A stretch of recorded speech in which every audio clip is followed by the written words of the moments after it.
এই ছোট লোক, এই জানোয়ার, এই তুই এই ঘরে কেন এসেছিস? কেন এসেছিস এই ঘরে? বেরিয়ে যা এক্ষুনি, এই মুহূর্তে ঘর থেকে তুই বেরিয়ে যা।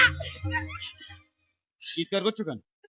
হ্যাঁ, চিৎকার করছো কেন? আরে তো ঘরে ঘরে ব্যাপার, পাড়ার লোক জানিয়ে লাভটা কি হবে? আরে ব্যাপারটা ভালো করে বোঝবার চেষ্টা করো।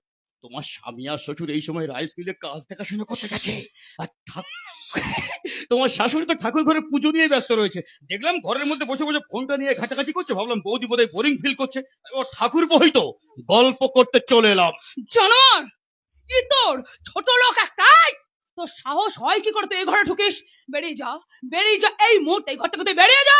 এই সালি, কাকে তুই বেরিয়ে যেতে বলছিস? হ্যাঁ, তোর জন্য আমার সেরিনাবারে অনেক লক্ষ টাকা লোকসান হয়ে গেছে, সমস্ত টাকা আজকে আমি সুদে আসলে উসুল করব।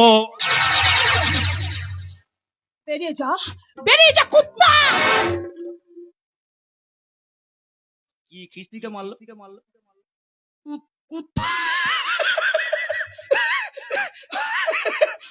আমি কুত্তা? এই বলো বলো বলো বলো, ও কুকুর, ছাগল, গরু, ভেড়া, মহিষ, তোমার যা বলতে ইচ্ছে তুমি সব বলো, আমি কিচ্ছু মাইন্ড করবো না একদম। কিন্তু আজকে আমি সিদ্ধান্ত নিয়েছি, এই বাড়িতে থাকতে হলে অরণ্যের বউ হয়ে নয়, তোমাকে আমার রক্ষিত হয়েই থাকতে হবে। এই জানোয়ার, আমি তোকে সাবধান করে দিচ্ছি, ভালো যদি চাস তুই এক্ষুনি এই মুহূর্তে ঘর থেকে বেরিয়ে যা, তাহলে আমি কিন্তু চিৎকার করে সবাইকে ডাকবো, মা মা মা।